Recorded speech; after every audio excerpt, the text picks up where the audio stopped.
This podcast is part of the It Was a Thing on TV podcast network.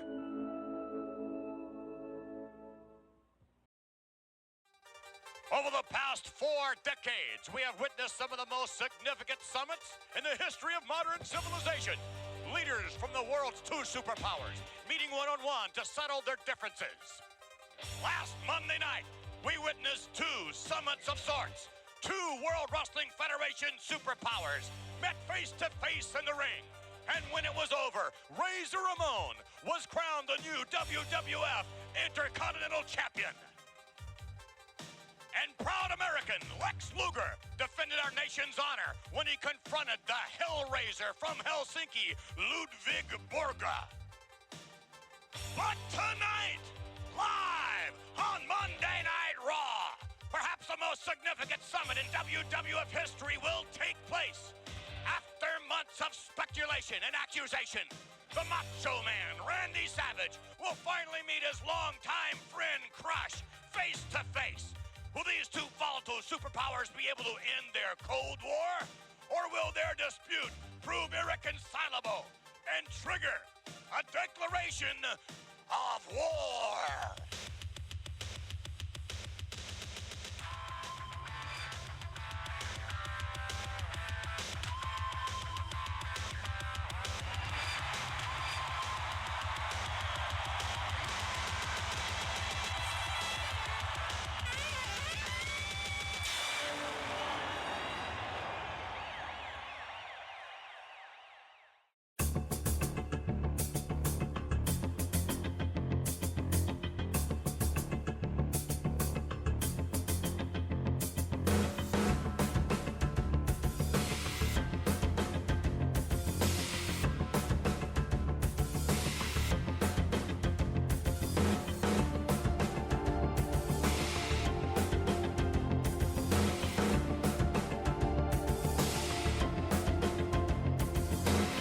All right, everybody, we are here for another episode here of the Squared Circle Time Machine. Greg here with Dane. And Dane, we're here to honor the 32nd anniversary week of something very historic in American history. And that, of course, is the Savage Crush Summit on Monday Night Raw. Yes, and much like, I think this reminds me of The Simpsons with when Poochie first debuted, when Krusty's like talking about 1969, man walks on the moon for the first time. 1970, man goes back to the moon to play golf on it. Then nothing happened for a while until we got Poochie. Same energy from Vince's opening show promo / preview for our episode here. Oh, yeah. Well, we'll get to that opening promo in just a bit.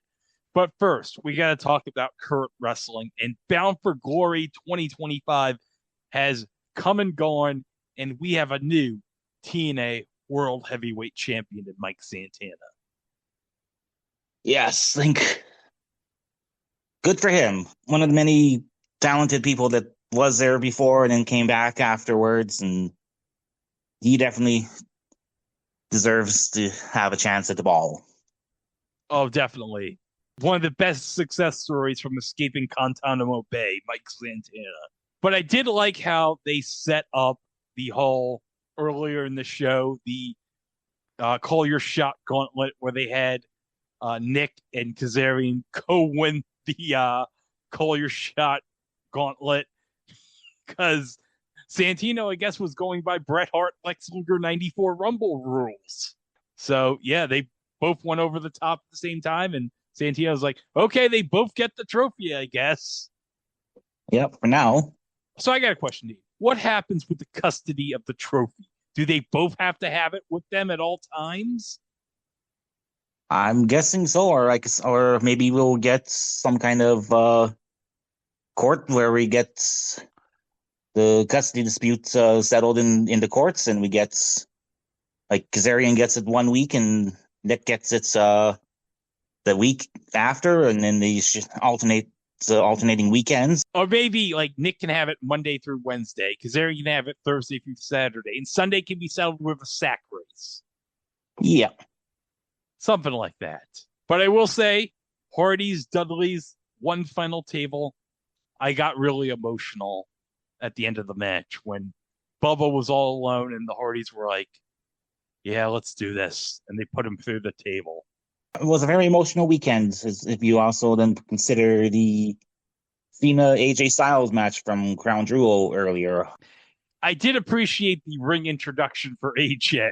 Oh yeah, that was pretty class, and considering AJ's also looking now that 26 is going to be his retirement tour, so it's really great that they got to wrestle one last time between Cena and AJ, so that was great. Yeah. But also, we got to mention this time Seth may be out for reals. For realsies this time. Yeah. So they rushed the turn with the vision between Braun and Bronson and Heyman. And yeah, I thought that was unexpected. Yeah, it was definitely unexpected, but I guess if necessary, if you got if it's like I said, if Seth is injured for realsies this time, and we're not going to get some ridiculous, they fooled us again spot at Survivor Series, because apparently the original plan for Survivor Series was going to be Punk, Roman, LA Knight, and the Usos versus Seth, Braun, Bronson, Brock Lesnar, and a returning Austin Theory for some reason. Okay. I could understand Brock Baby, but Austin Theory? Seriously? Because I'm thinking, wasn't Theory part of one of Seth's other, I want to, like during his Monday Night Messiah thing, like I know he had AOP, and then for a while he had Austin Theory and Buddy Murphy with him. Fuck if I remember. Yeah. Because then I think Theory got injured and then went back to NXT, and then Murphy was trying to seduce Aaliyah Mysterio during Seth's feud with Ray and Dominic. Oh, I forgot that Dominic was involved with Seth before the heel turn. Oh. Yeah. Someone had to avenge Ray after getting his eye pulled out. Oh, yeah, that was right. He did get his eye pulled out. How can Ray still see in that eye? Yeah, or more importantly, how is Ray still alive after Baron Corbin basically murdered him and threw him off the top of Titan Towers during Money in the Bank during the COVID era? Oh, well, Ray must have like healing abilities like Wolverine. That explains how he healed himself after he got made into a human Lundort by Nash. Yeah, that would explain a lot other than him slowing down over the years, but Well, let's get into this episode. Okay, it's October 18th of 1993, and we have a big episode of Monday Night Raw as we have a dispute going on between Macho Man Randy Savage and Crush, because I guess Crush was upset that Macho Man didn't call him after Yokozuna injured him. that's what the story is, I guess. That Yoko apparently gave Crush 4 bonsai splashes, and Crush was out for a bit. I'm guessing Macho was on commentary, so he couldn't really, because Macho doesn't have good luck leaving commentary to go help people out. Well, we're getting set for this Monday Night Raw as Vince compares this to several great summits in the past, like JFK and Nikita Khrushchev, Richard Nixon and Leonard Brezhnev, Ronald Reagan and Mikhail Gorbachev, and of course, last Monday night, Razor Ramon had a summit of his own with Rick Martel for the vacant Intercontinental title, which Razor won, and that began his first of many Intercontinental title reigns.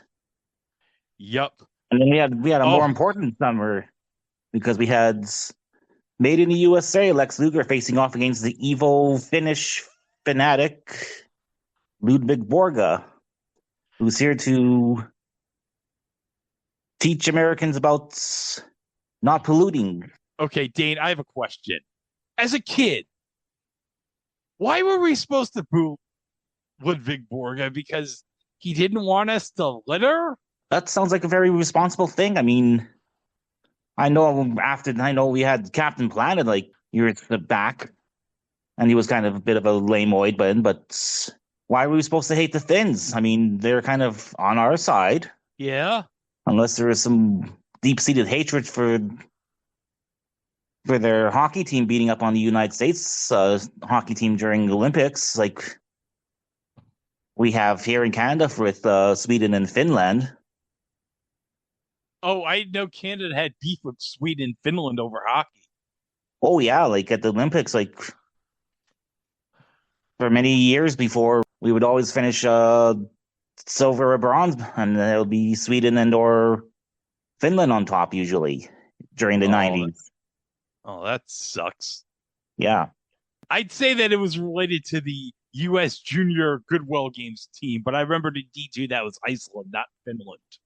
Okay, but tonight we have a very important summit as Savage and Crush are going to settle whatever beef this is tonight on Monday Night Raw. And now we get the classic Monday Night Raw intro. The do do do do do do do do do do do do do do, and then the siren. And tonight we're live from the Mid Hudson Civic Center in Poughkeepsie. Probably you can pronounce better than I can because I got Poughkeepsie. Poughkeepsie, New York. Poughkeepsie. Oh, and we got a nice ring girl asking us, "Are we raw?" Oh, I'm pretty raw, all right. All right. So we have our commentary team tonight. It's Vince, the Macho Man, and Bobby Heenan. And, well, we're going to hopefully get into the bottom of what's going to happen tonight. As I guess Bobby is going to keep close eye on Crush arriving into the building. So, yeah. Bobby has, at his own expense, he's got a very detailed security detail waiting outside of the entrance. And I think we get, shortly after this, we get a camera shot of the world's most uninterested and boring security detail ever. Like, they just look like, yeah, okay, we're here. We're supposed to be waiting for who now? I love that one of the people in the security detail is wearing an LA Raiders starter jacket. As was the style at the time. It was. He probably went to Bob's and bought that. Okay, now we got our first match of the night here. We got the Steiners coming out. Oh, nice hug with Scott with a fan at ringside. And we got our ring girl again with a sign that deep down everyone is raw. Oh, yeah, deep down inside, everyone's a little raw, if you know what I mean, Dave. Oh, yeah. All right, I want to hear who the jobbers are. So let me unmute and go to Fink here.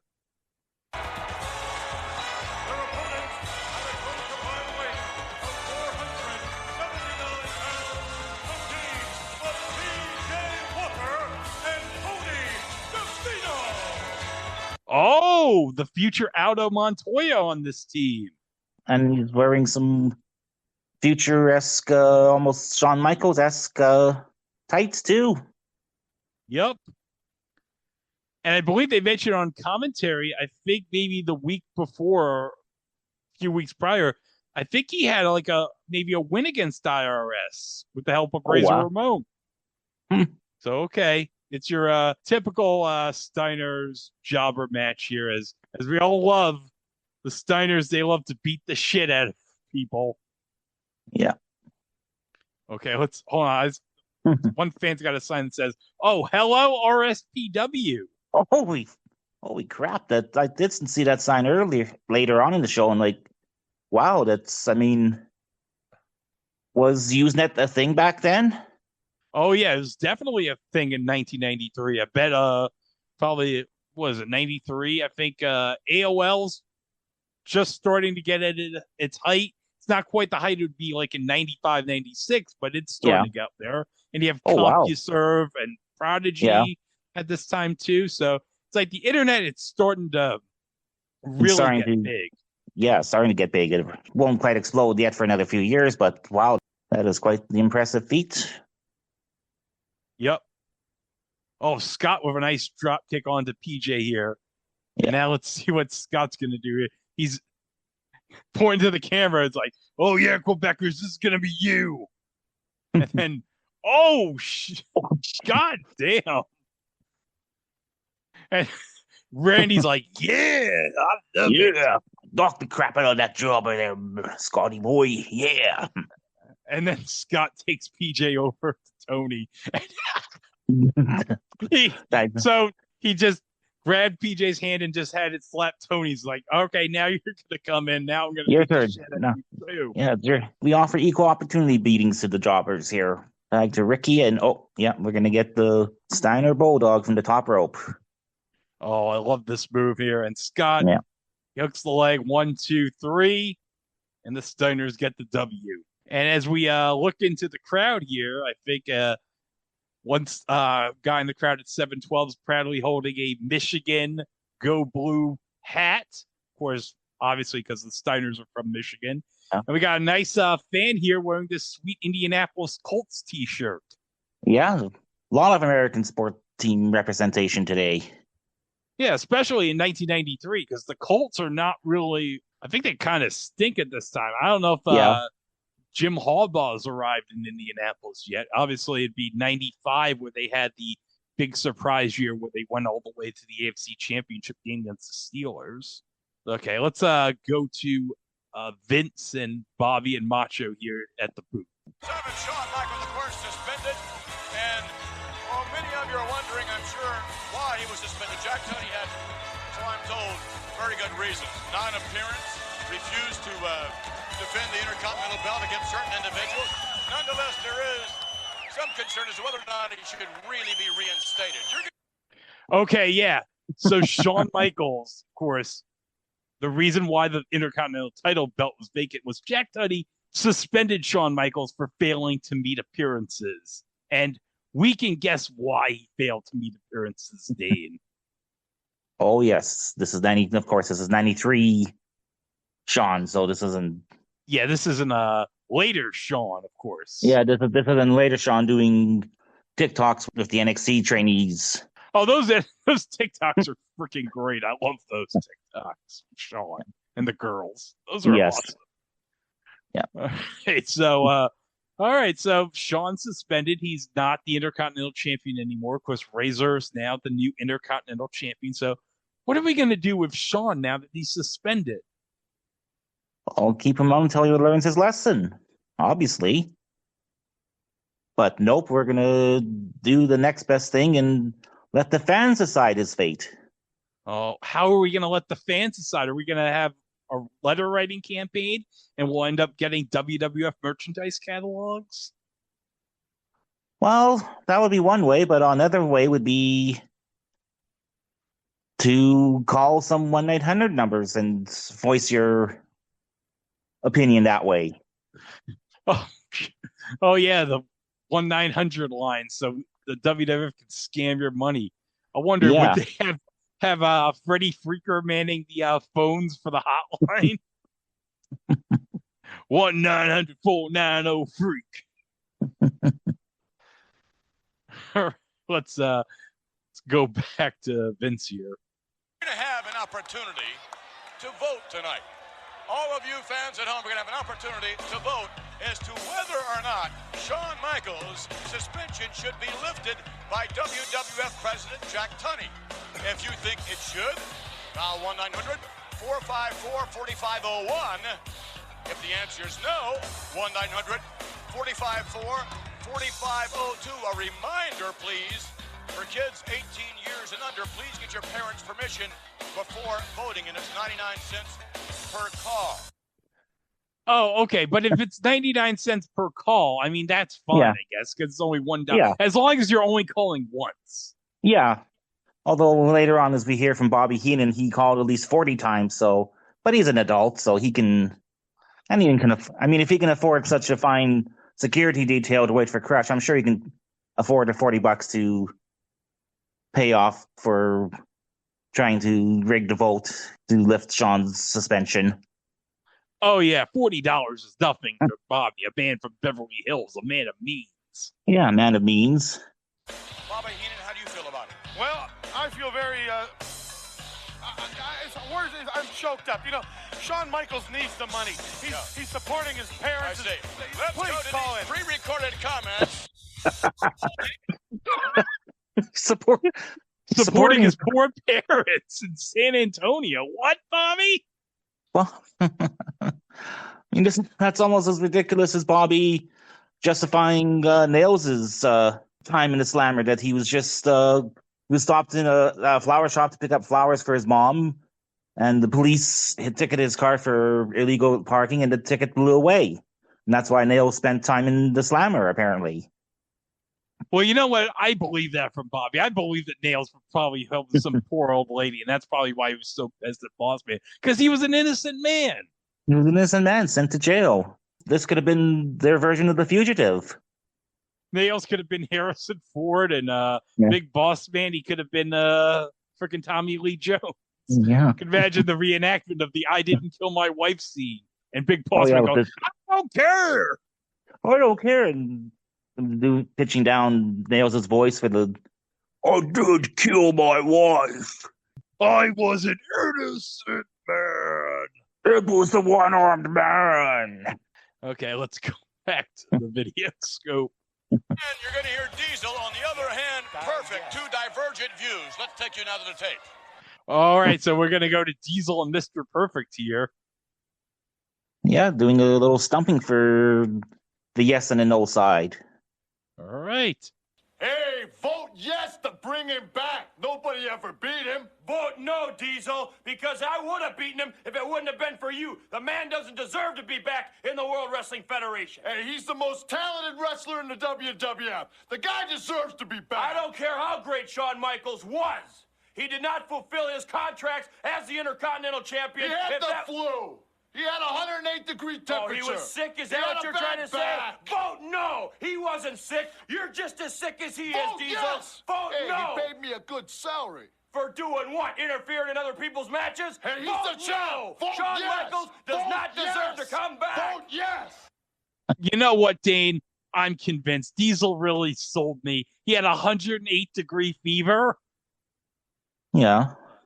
But wait. Brett had 110 fever, and he still was able to wrestle the Mountie. I mean, Brett's superhuman. He comes from the dungeon. Yeah. But that's a different case. Yeah, different case, different story. Okay, next we got IRS in action. But before we got IRS in action, holy shit.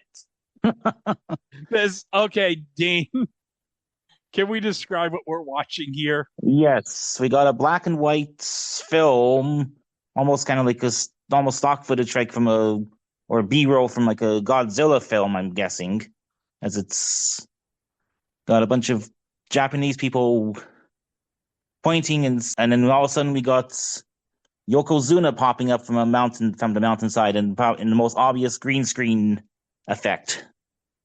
And then we got a blast, and then we got the marketing slogan of this era of WWF, the WWF, unbelievable. My favorite part was the kid going, "Oh, it's Charles Barkley," and I laughed so hard. Like, look, I know this ages so poorly, but I just die thinking about a giant Charles Barkley terrorizing the people in Japan. I think Linkara reviewed on one time.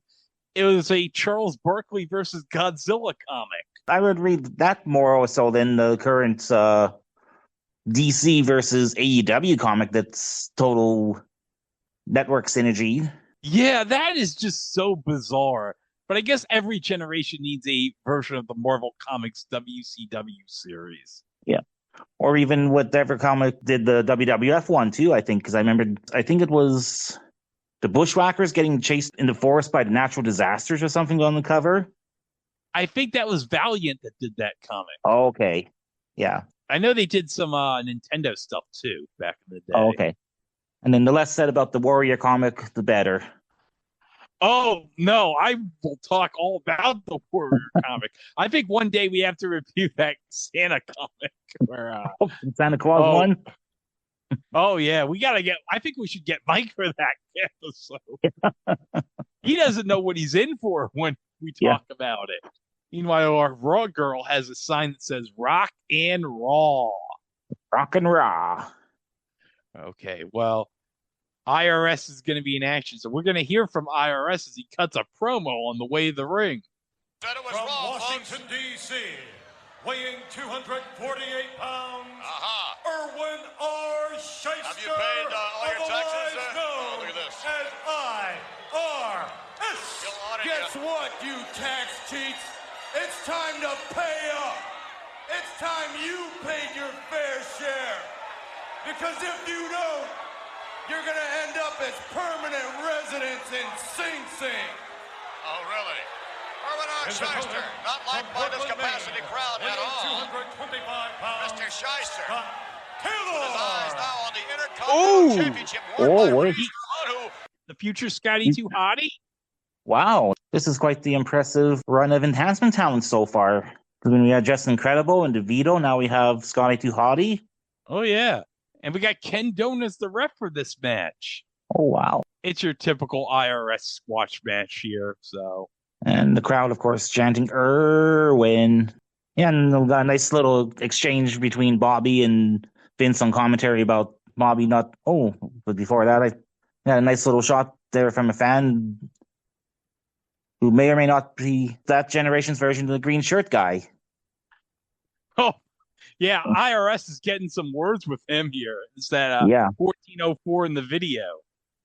Yeah, I think he's one of the ones leading the Erwin chant, which Bobby's like saying, well, why are these fans chanting his first name at him? And then Vince says, well, that's it sounds like a stupid name to me. And Bobby's like, well, how would you like if people chanted Vincent at you? And Vince's like, well, I wouldn't mind that. That's my first name. And then I think Marshall chimes in with what would you like to be called, Weezo, Bobby? Well, that's not my first name, Bobby says. Okay, right behind him in 1404, we got this little girl here wearing, I'm guessing, a Chicago Bulls t-shirt? Yeah. Because this would be 93, right after the three-peat. I think this would have been just after Jordan retired for the first time. Okay. Because that would have happened during the MLB playoffs in 93, I remember. Yeah. And we have a fan that's next to her. He's wearing a Chicago Bulls hat, so they must be really big Chicago Bulls fans. Mm-hmm. And then, of course, the write-off, riding Crow's line, and 1, 2, 3 on Scotty, and IRS gets the dub here. So now we get into a promotional consideration spot with Tatanka for Ico Pro. Oh, he was definitely on the Ico Pro, all right. Yeah. Oh, Hasbro's. Hasbro figures. Now, I definitely had the IRS figure as a kid. I got the Virgil figure a couple of years ago. Yeah. I recently got the Mortel figure, and I got literally last week through an Instagram Hasbro seller. For $15, I got the Schooner. Oh, wow. The only one I don't have is this Hogan with the Jake Roberts body. Yeah. But I mean, the other two Hogans, the one with the body slam press and the bear hug Hogan. I mean, those are like, why would you even want that Hogan? Yeah. Okay, so let's get back to Vince here. We are back, ladies and gentlemen, and momentarily we're going to take you to someone known as, well, he calls himself Double J. Now get this, if you would. He lives in Nashville, Tennessee. His name is Jeff Jarrett. He wants to use the World Wrestling Federation as a stepping stone to sort of catapult himself in a career in the country and western field. Imagine that. Well, the things I've heard about Double JJ is that he has a tremendous voice, better than Garth Brooks. Of course, my voice is better than Garth Brooks. Are you kidding me? No. This is not the Nashville Network, and certainly not Tom Bodette. Let's take you now to Double J We'll in keep the light Nashville, Tennessee. Now, hold on a second. Double J Jeff Jarrett. This guy thinks that he's a great singer, better than Garth Brooks? Yeah, and he wants to use the WWF as his launching pad into country music stardom. I don't get it. Why would you want to use wrestling as your path to country music stardom? Why couldn't you get like a good big recording contract first? Yeah, get that have that attitude 15, 16 years later, Vince, when Mickey James wants to do the same thing. Yeah, because she's hardcore country. Yeah. By the way, congrats to Mickey for being inducted into the TNA Hall of Fame. Yes, and double congrats to the beautiful people as well for being inducted in the TNA Hall of Fame.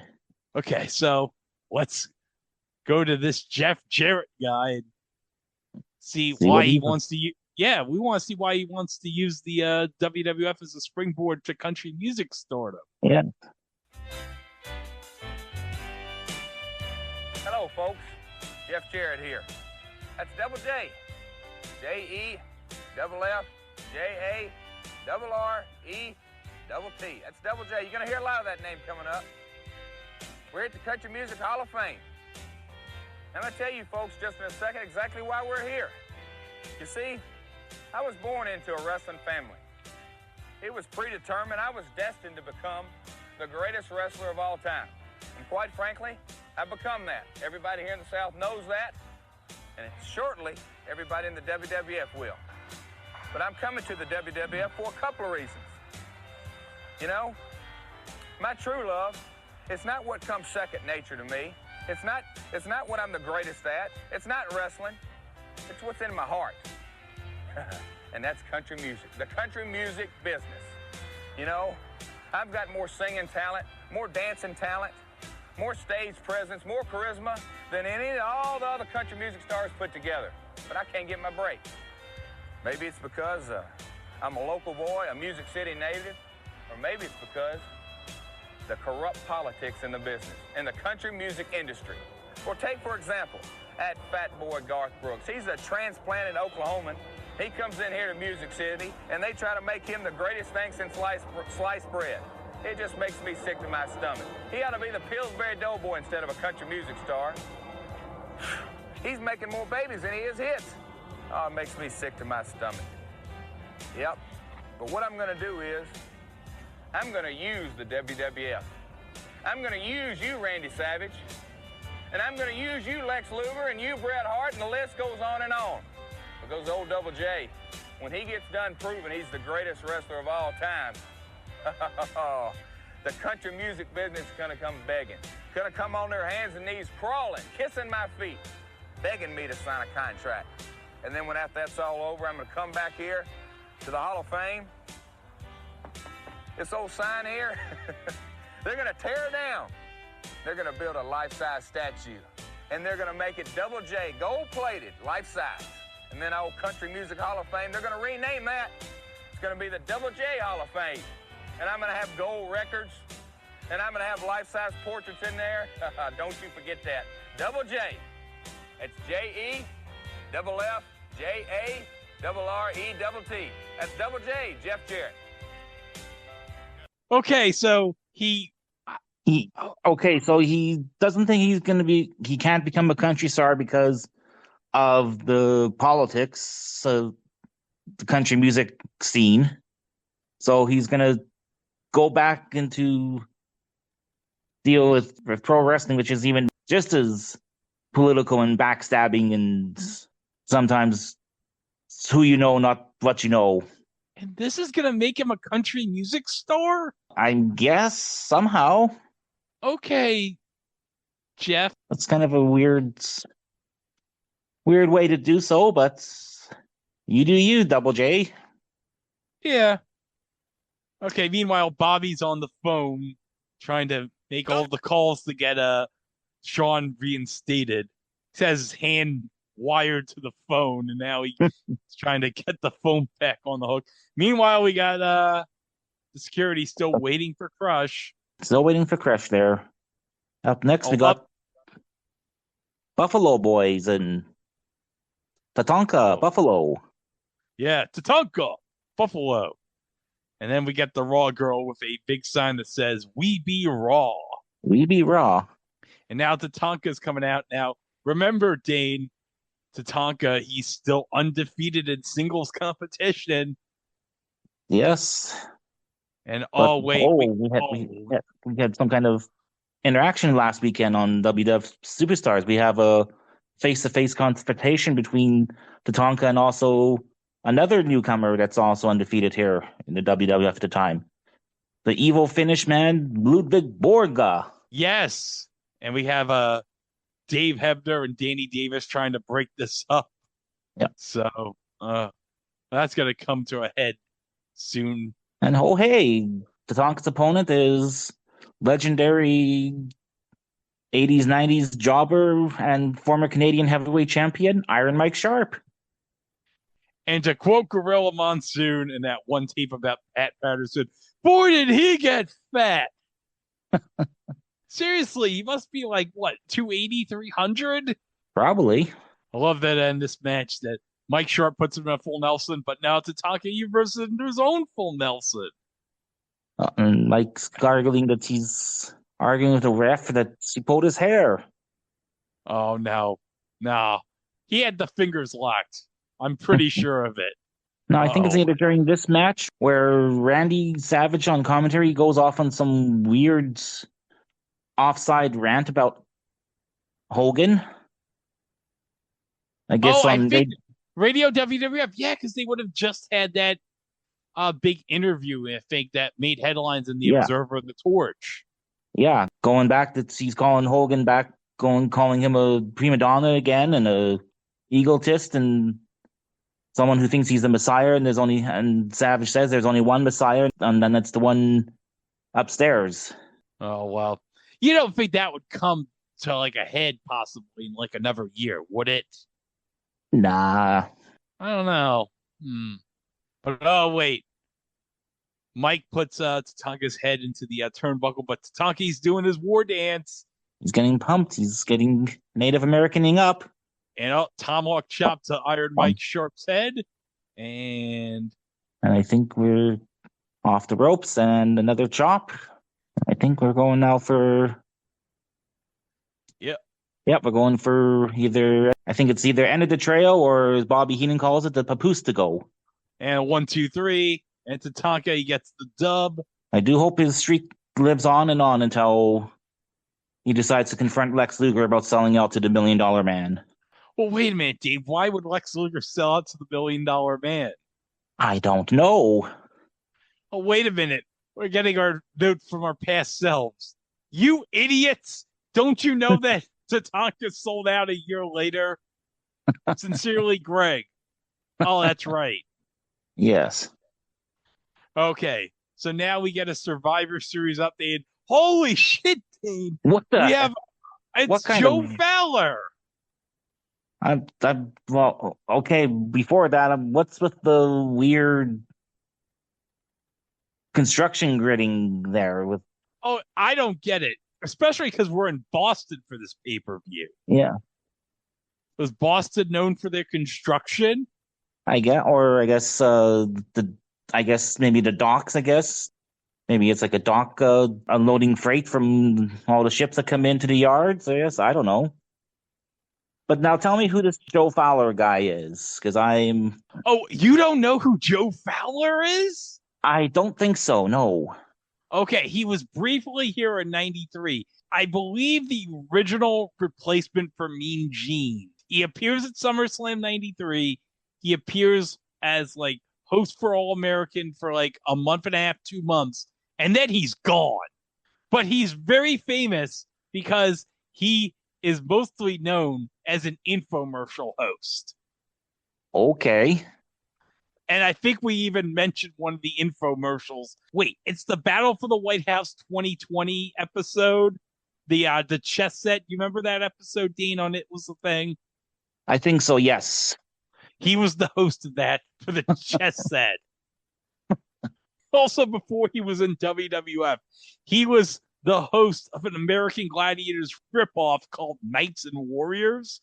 And you could watch all the... Yes, because we covered it in episode 201, American Gladiators knockoffs. Correction, it was actually episode 203. You can watch all the episodes of it for free on the Roku channel, or at least they were on the Roku channel. I expect they're still on Roku.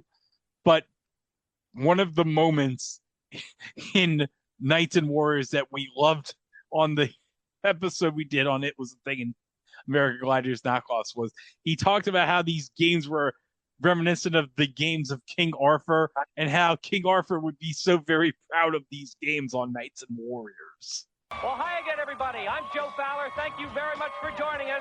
As always, I'll be calling the action throughout today's telecast as we take you back to the games of King Arthur's court, and he would be so very proud of these games. And I'm like, how? How would King Arthur be so proud of these games, Joe Fowler? Actually, a couple of years ago, I was having an idea for a show covering its 2 months as the host of All American, called All American Joe, and it had a logo set up from Tim Taylor at Place to Be Nation and everything. I recorded maybe half the first episode, I thought, and it turned out I didn't record it at all, and I was like, fuck it.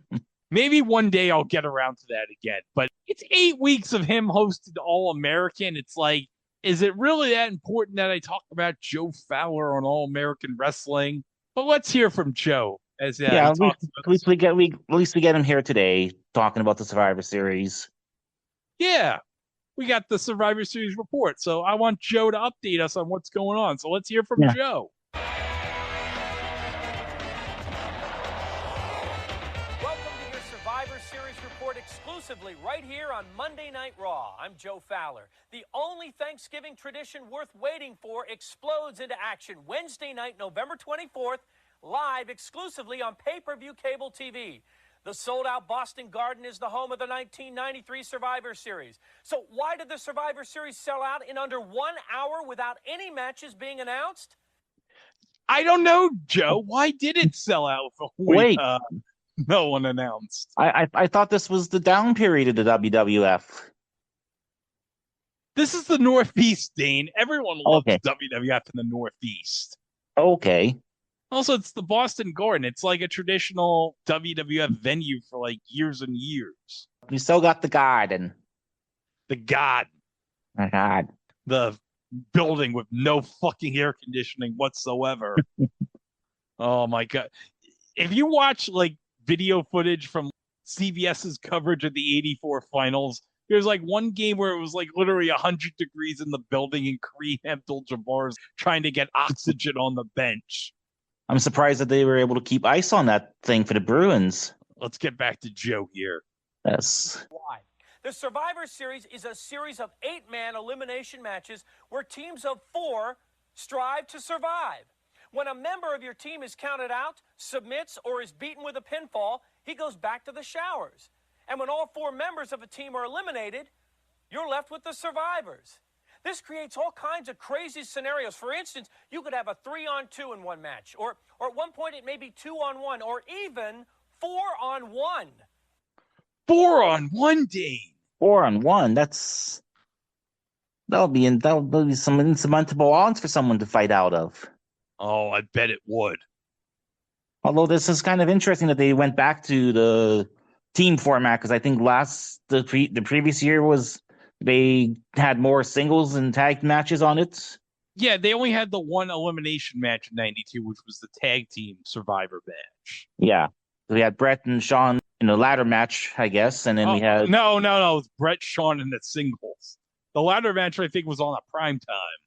Okay. Then we had the team of Savage and Perfect against Flair and Razor Ramon. Yep.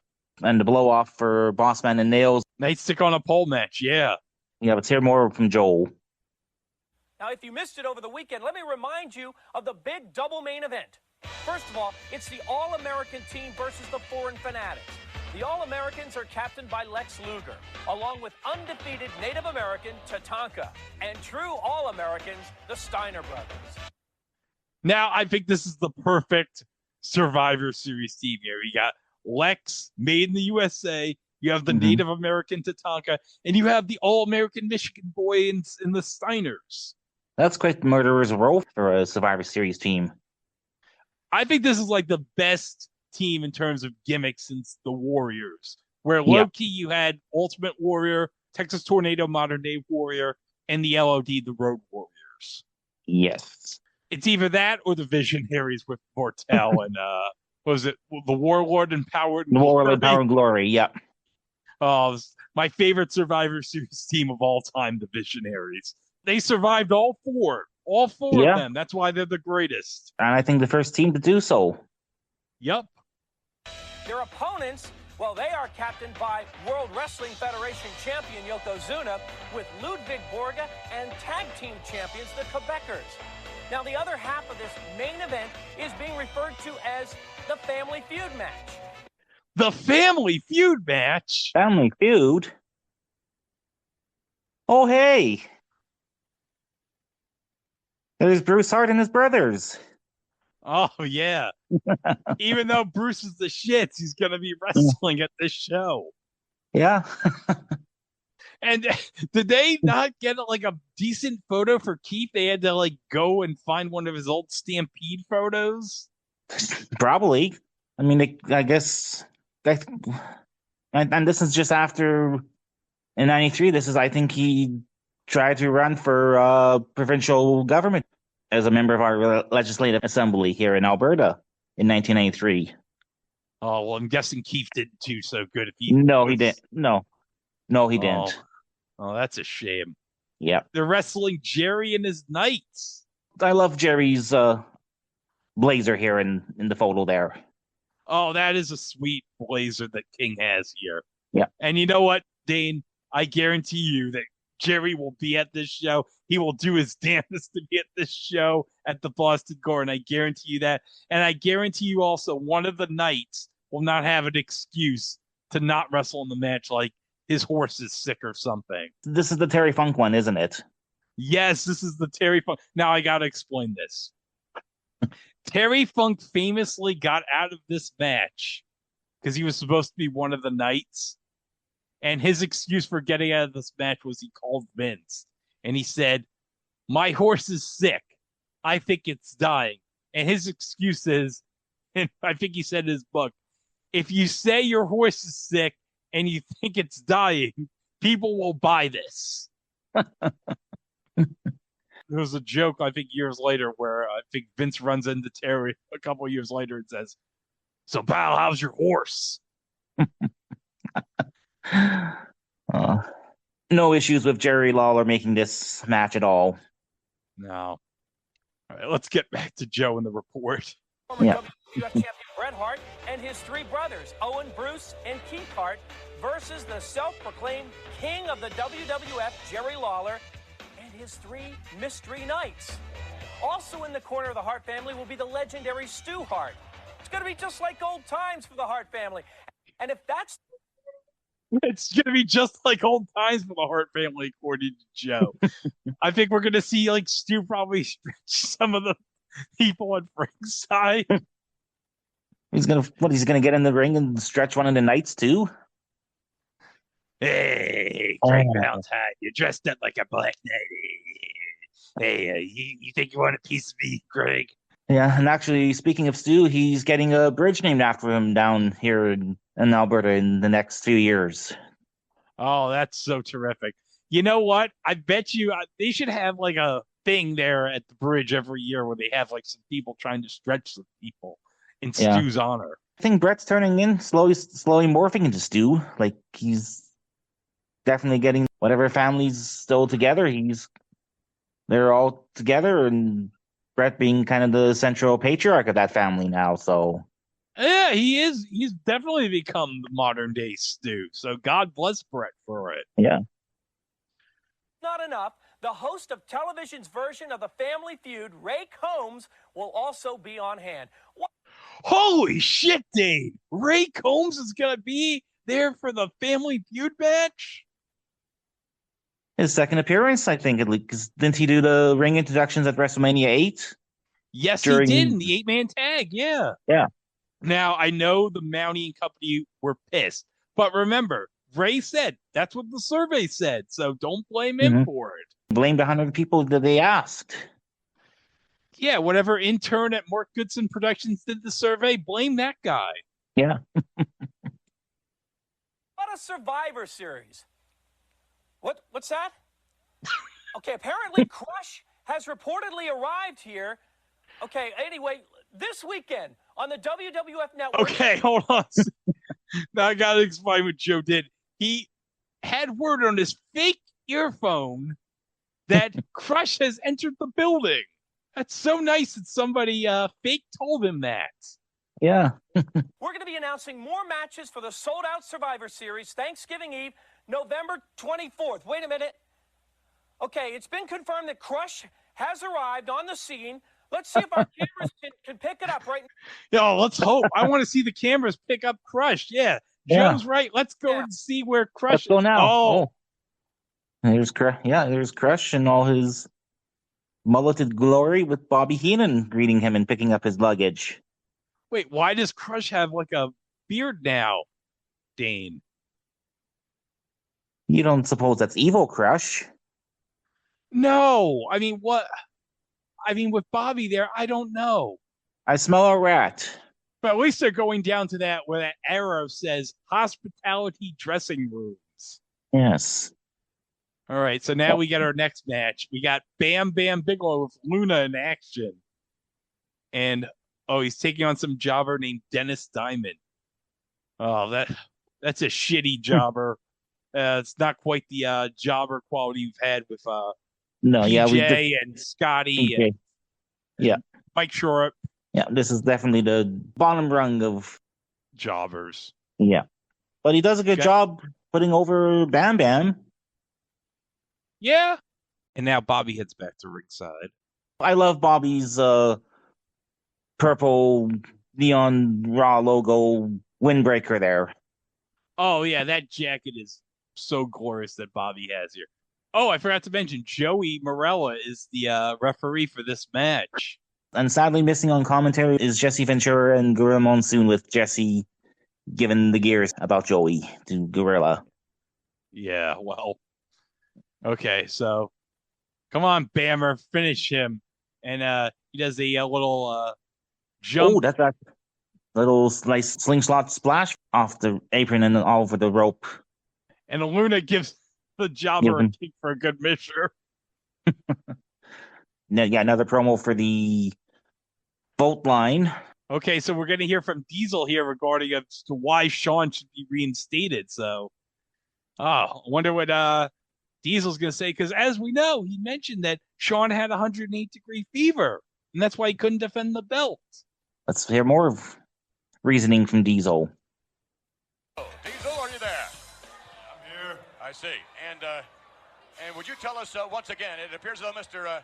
Michaels is way behind here in the vote getting. So I don't believe this. Yeah. What's wrong with you people? Listen, 1-900-454-4501. Yes. Who doesn't want the champ back? Come on. I'm begging you. Shawn, get on the phone. Anybody call. Okay, it's like going to the Louvre and not seeing the Mona Lisa. This is the best wrestler in the WWF. Okay, this maybe is a little bipartisan, so if you don't want him back, dial 454-4501 if you don't want him back. That's all I got to say. So please call him back. Thank you very much, Diesel, ladies and gentlemen. Did you notice they said if you don't want him back, call the number that says yes? And I think he kind of misunderstood what bipartisan meant, and almost along the same lines of where the big boys play. Look at the adjective. Play. All right, so Bobby's coming out. I guess we're going to get ready for this summit, huh? Yeah, he's in the ring to introduce Crush, and wait a minute. Oh, wait, something's afoot here. But let's get to the ring first and hear from Bobby. Yeah. To talk to the big man, the man that weighs 322 pounds from Kona, Hawaii, the man who's been betrayed and stabbed in the back by that man, Macho Man Savage. Let's hear it. Give it up for the big man, Crush. And Randy Savage, obviously preoccupied. Hey, wait a minute, what's this? Wait, what? Dane? What is this? What? Mr. Fuji? He's coming out with Crush. Yokozuna injured Crush. Why is Mr. Fuji coming out with him? Yeah, why? I don't know. Maybe they got some deep connected Hawaiian roots or something? Do you think maybe like Mr. Fuji and Crush, they had a meeting together and Mr. Fuji was cooking a meal and I guess they bonded over cooked dog or something? Because that's, as you all, may or may not know, that's how the whole thing with Pepper originates from. Mr. Fuji did that to somebody. They don't call him the devious one for nothing, Dave.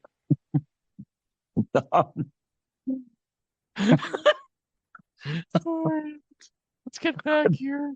By the manager of the World Wrestling Federation champion, Mr. Fuji. Hey, what is going on? Hey, Randy Savage, what do you make? Things don't look good at the corral, does it, cowboy? Randy Savage off headset, and he has been preoccupied, to say the least, all the way through this hour. As a broadcast journalist, I've got to ask you something. We've never seen eye to eye on a lot of things, but I know how your mind works now. You've been betrayed. You've been talked about by that man over there. Let's hear what it's all about. Randy Savage, I used to call you not just my friend, brother.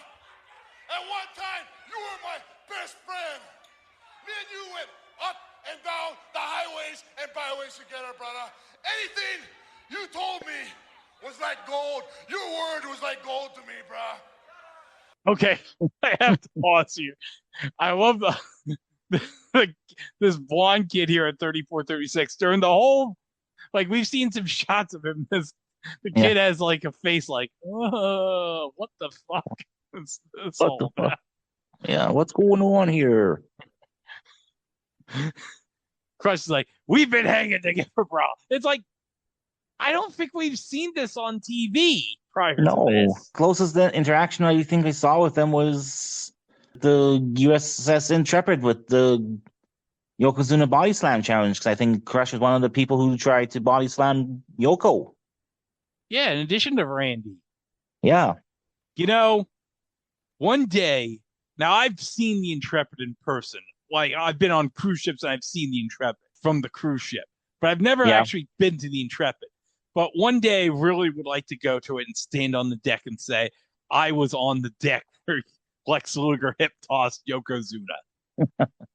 And I would like to see the Space Shuttle Enterprise, which is there too now. Yeah. Okay, let's go back to Crush.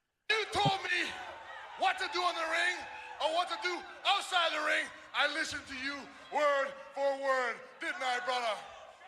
But when the student passed up his teacher, that's right, Randy, when I became your superior, you couldn't handle that, could you, brah? Well, you're right about that. It seems like everything he told you to do was... Okay. So now there's some kind of student-teacher relationship between Crush and Savage, which, again, none of us knew until this day. Oh, wait a minute, Dan. I think I figured it out. It might have began when Crush was in Demolition and Macho Man was still the Macho King. Okay. Yeah, because they were both heels in 1990, so I guess it would make sense. Maybe. I don't know. Maybe. Yeah. For his benefit, not yours. It didn't put any money in your pocket. And thanks to the help of people like yourself, Bobby, and not Mr. Fuji, but Master Fuji, they made me see the light. Shut up out there, Randy! Randy, when you talk... I love hearing all this. Fuji's like, yeah, I'm leaving the Japanese flag. Why, Mr. Fuji, are you waving the flag through? This is not called for flag waving. You told me to get in the ring with Yokozuna. That's right. You told me to step into the ring with Yokozuna. You said you would have my back. You knew I wasn't 100%. You knew my back was bothering me from the body slam thing I did at the Intrepid. But you told me not to worry, Crush. I got your back, brother. I'll be right there just in case there's any outside interference. Well, there was outside interference. And where were you? You were sitting 6 feet away from the ring on your butt, watching me get bonsai splash. Not one time, not twice, not 3 times, but 4 times from the 550-pound Yokozuna. Okay, he's angry that Macho Man wouldn't leave his job. leave his job from commentary to try and help out Crush during a match, and even talk him into taking the match, even though his back was bothering him from the failed slam attempt from the Intrepid. Well, Crush, you could have just decided not to do it anyway. Why are Yeah, you angry exactly. with Randy about it? Yeah. Look in the mirror, Crush. I do enjoy Crush doing his best with the Hawaiian accent. You told me to take the match, brah. And then you suddenly took it upon yourself to pull me out. Yeah, some friend you were. Why didn't he pull you out after the first one? Or maybe even the second? There's no excuse for him to let you lay there. You're Hold on. I love that this one kid was having his ears like, I can't listen to this shit. Yeah, I feel the same way you do. Your whole existence could have been over with one more of those. A normal man couldn't have taken what you did.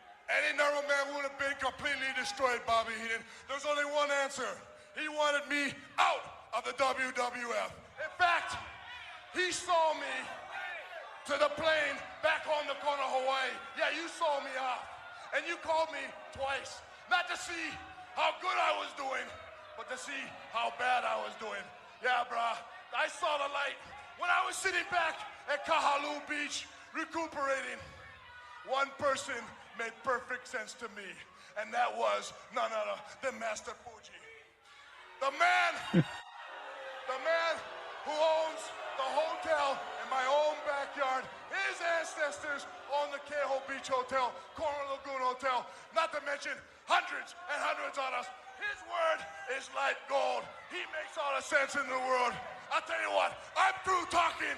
I just came out here to give you one last warning, Macho Man. Stay out of my life. Stay out of my business. But most importantly of all, you better stay out of my way. Okay, so Randy just stood up, but so Crush said that Mr. Fuji's family owned a hotel, and that's why. That's why he was there, and his family owns the hotel and where Crush was recuperating, and he's now seen the lights, and he's giving Savage a warning to just stay out of his life. So, well, you know what? Fair enough. If I was Savage, like, okay, well, go on then, bro. Well, hold on, Dane. You don't think that Mr. Fuji would have arranged that for the hotel and did that on purpose to make Crush think that he was his friend? You don't. Why would a devious one be so devious in that regard? Yeah, I don't know. I guess Crush is too stupid to actually figure out why and not verify that it's true. Well, it's 1993. Nobody has the internet to verify if something is true or not. Exactly. You can't find that information on CompuServe. No, you can't. Whatever fans permeating RSPW at the time, they wouldn't have been any help. No, fuck no. They'd probably be arguing about some of the great matches in all Japan at this time. Yeah. Dave would be giving all the stars to it at this point. Randy Savage. Here we go now. Now, Savage, wait a minute now. Randy Savage.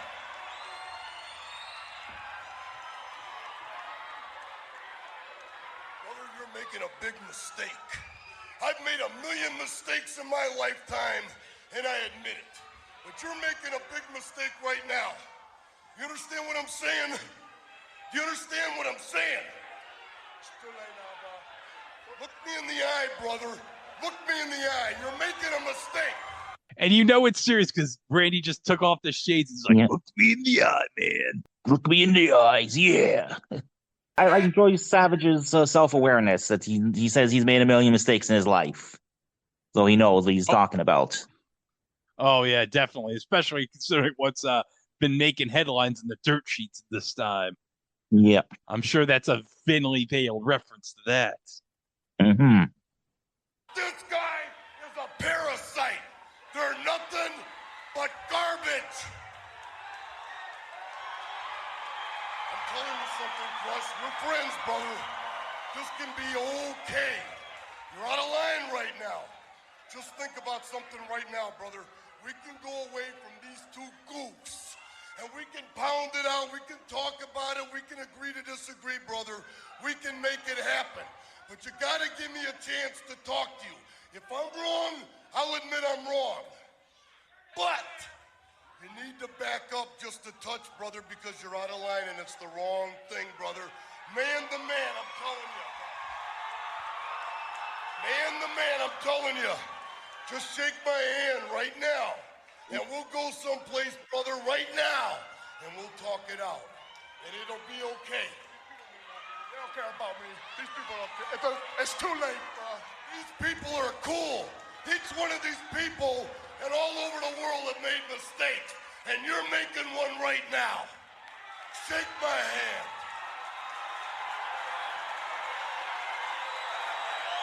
Come on, Crush. Shake his hand. Shake his hand, yes. We've all made mistakes. And to clarify, Savage did say goofs.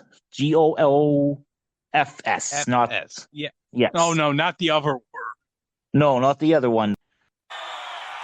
Shake my hand.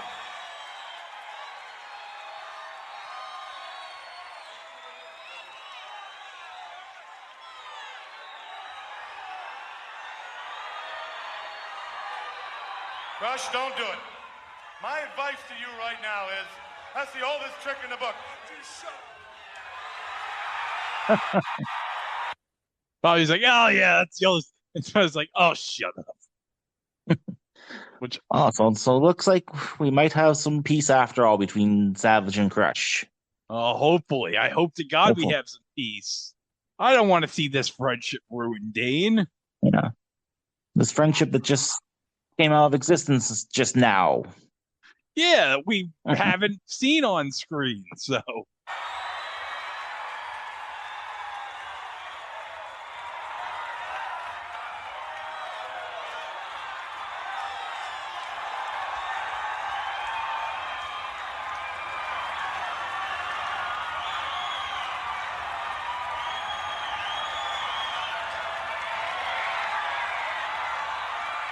Come on, Crush, shake his hand. What are you Shake his what are you hand. doing? Hug it out already. Yeah. Hug it out, bitch. Yeah. We need Dr. Shelby in this up in this house. Yeah, we do need Dr. Shelby in here from Team Hell No. Mm-hmm. Where was he in 1993? Probably. He's probably getting his doctorate at this point. Probably, yeah.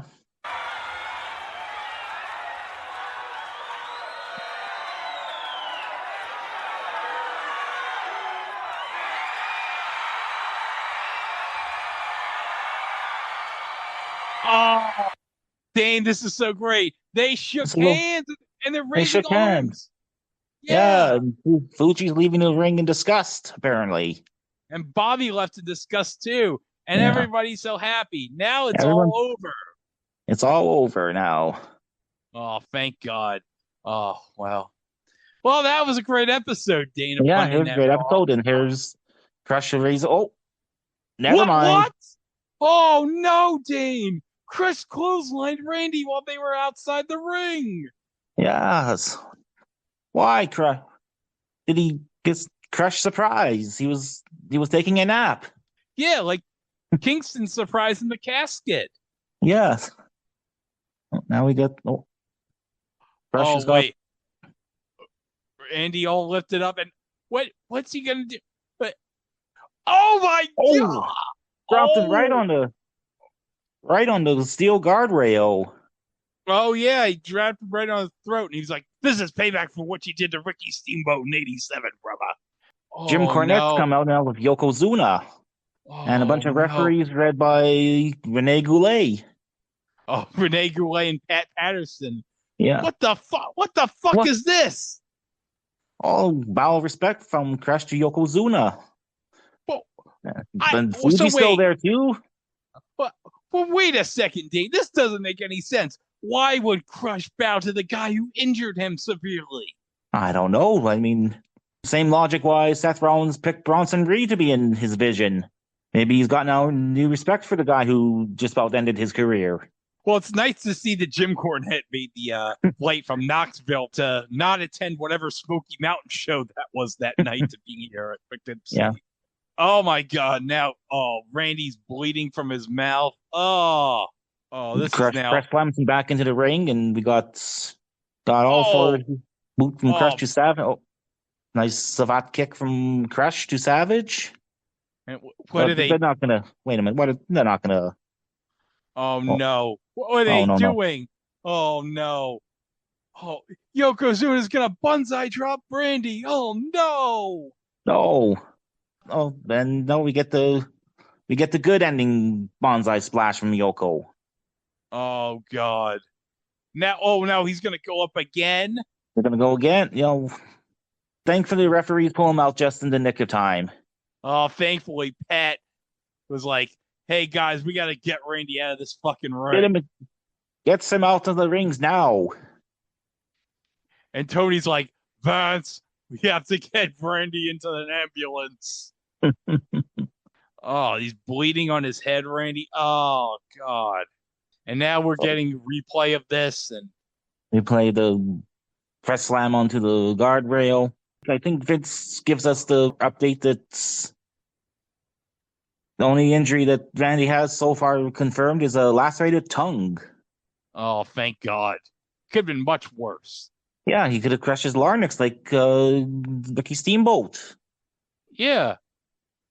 That would have been humiliating if that happened to Randy after he did it to Ricky that many years ago. Yeah. Well, thankfully, we do get one last plug for the vote line about if Shawn's suspension should be lifted by Jag Tunney.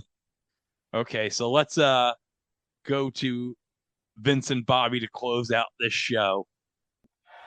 All right, we're back with more Monday Night Raw, and again, the results, ladies and gentlemen, the votes that you cast, and I guess you don't want him back. Only 36% of you said yes, the suspension should be lifted. 64% said no, a resounding no. Bobby the Brain Heenan, what do you make of it? I don't like it. Somebody jammed the voting box. I don't believe that. That can't be the... I know I made 44 calls myself. 44 calls? 44 calls? So what? There was at least double that was making calls not to... Well, I guess that's it. Let the rumors fly. Shawn to WCW. Going to dirt sheets. Oh, man. You know what, Dane? I can't wait for those big main events between Ric Flair and Shawn Michaels for the WCW title in 94. That's going to be awesome. Maybe we'll get a Shawn Michaels match against that up-and-coming Stunning Steve Austin. Wow. Yeah, or even a triple threat stable of the new version of New Hollywood Blondes, Stunning Steve, Flying Brian, and Mike Hickenbottom. Was that even copyrighted Shawn Michaels and WWF? I mean, they prevented Ray Traylor from using any variations of Big Boss Man before he became the Guardian Angel and then just went back to being Big Bubba Rogers. I guess. All right, let's get back to Vince here. Next week, ladies and gentlemen, here on Monday Night Raw, scheduled to join us a whole host of great WWF superstars, including Diesel. Oh, Diesel wearing this sweet-ass track jacket. Yeah, and the nice black shades. Oh, yeah. I would love if Diesel wrestled in this outfit. That would rule. Yeah. Competition. Also, the 1-2-3 Kid versus Marty Jannetty. What a... Holy crap, that would have been a fun match to watch. Oh, my God. 1-2-3 Kid and Marty Jannetty in October of 93? Damn, I'd be pumped for that. Sign me up, yeah. Matchup. And then from there, Luke Big Borga joining us as well. And yes, apparently Crush is scheduled to be back. And we are told, yes, we can confirm it's a lacerated tongue. And apparently he's going to be all right. You know what Savage says as they took him to the hospital? I won't be able to eat any peanuts or pretzels.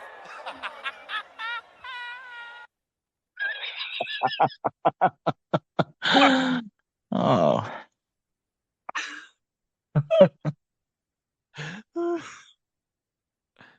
Oh, that was a great line by Bobby.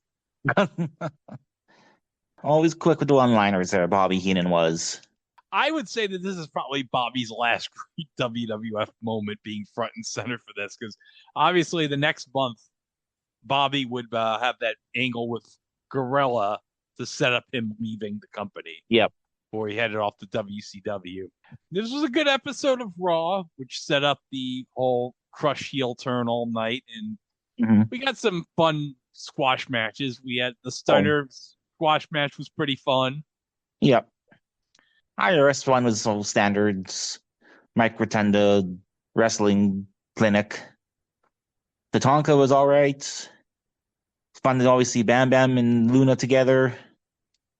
And yeah, I'm looking forward to Survivor Series with undefeated Tatanka on teaming with Lex and the Steiners against the Quebecers and Ludwig Borga and Yokozuna. I'm sure none of those teams will get changed up in any way. No, I'm sure the teams will not be changed up like how Barry Windham didn't show up at the Survivor Series 89. He had to be replaced by the Earthquake. That substitution kind of worked out. It did. Although Boss Man substituting Akeem for Bad News Brown, that didn't work out. No. But yeah, like I said, Survivor Series 93 seems interesting. And you got the Hearts against Jerry Lawler and his night. There again, nothing I'm sure will disturb that match. No. I guarantee you nothing will disturb that match. Even though Bruce is the shits. Yep. All right. So, next time on the Squared Circle Time Machine, well, we're getting close to Halloween. And it's time to reach a big point in the Masked Man arc. As it's going to be career versus career. As Hulk Hogan and Ric Flair battle for the WCW title in a steel cage at Halloween Havoc 1994. Spooky times ahead. Yep. Well, I hope we'll finally find out who the Masked Man is. Yeah. Or Masked Men, because last time we had at least two of them causing confusion. Oh, yeah, we did have two of them causing confusion. Which one is the real Masked Man? Yeah, what's Mr. T gonna do? Will he call it actually down the middle, or will he favor Hogan again, or will he show favoritism towards Flair because they hung out at Chicago one time?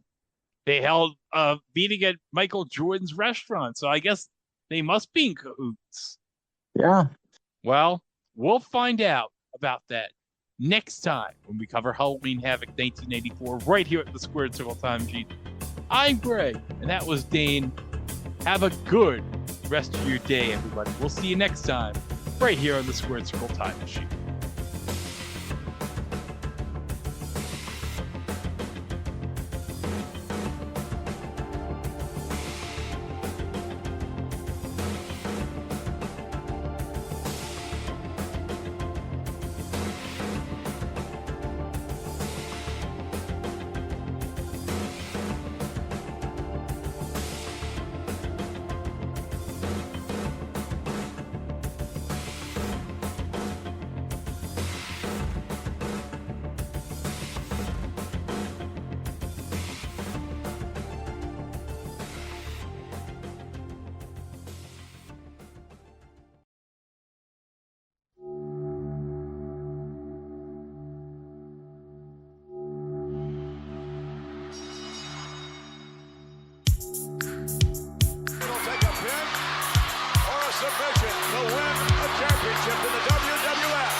Behind me the way you have and giving me the extra push that I need to get to the top. Mahalo from Crush. Mahalo from Crush. Go Crush. You can't beat a man if you can't grab the man. Go, go,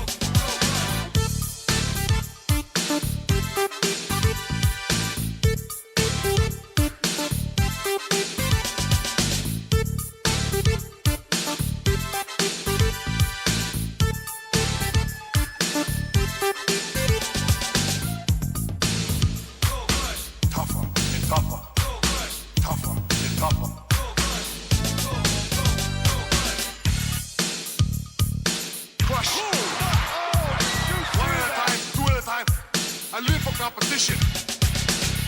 You know, I'm just thinking, if I was back home in Hawaii, I'd probably be kicking back at the beach, surfing, diving, surfing, crushing open some coconuts. Like I built my reputation on the wave. But here, in the rest of the country, temperatures get a little bit cooler. Go, go, go.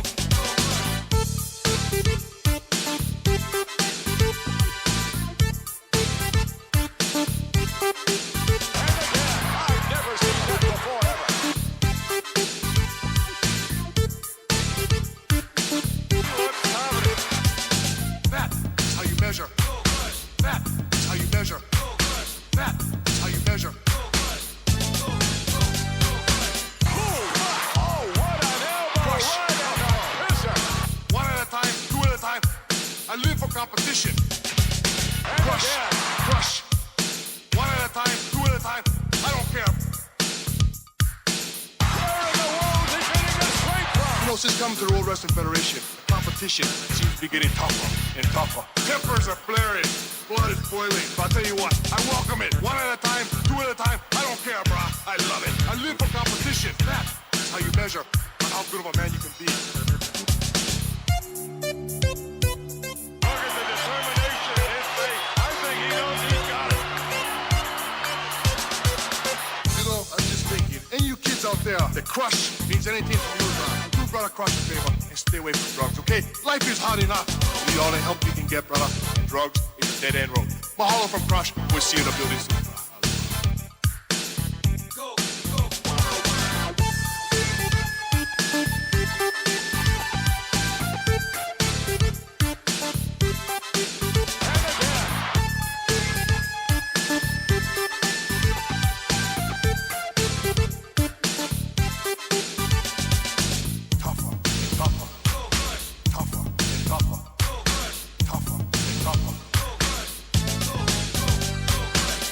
Since coming to the World Wrestling Federation, the competition seems to be getting tougher and tougher. Tempers are flaring, blood is boiling. But I'll tell you what, I welcome it. One at a time, two at a time. I don't care, brah. I love it. I live for competition. That is how you measure on how good of a man you can be.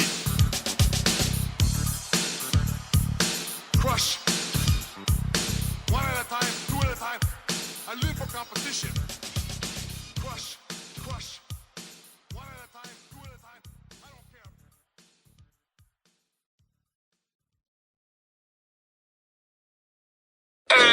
care.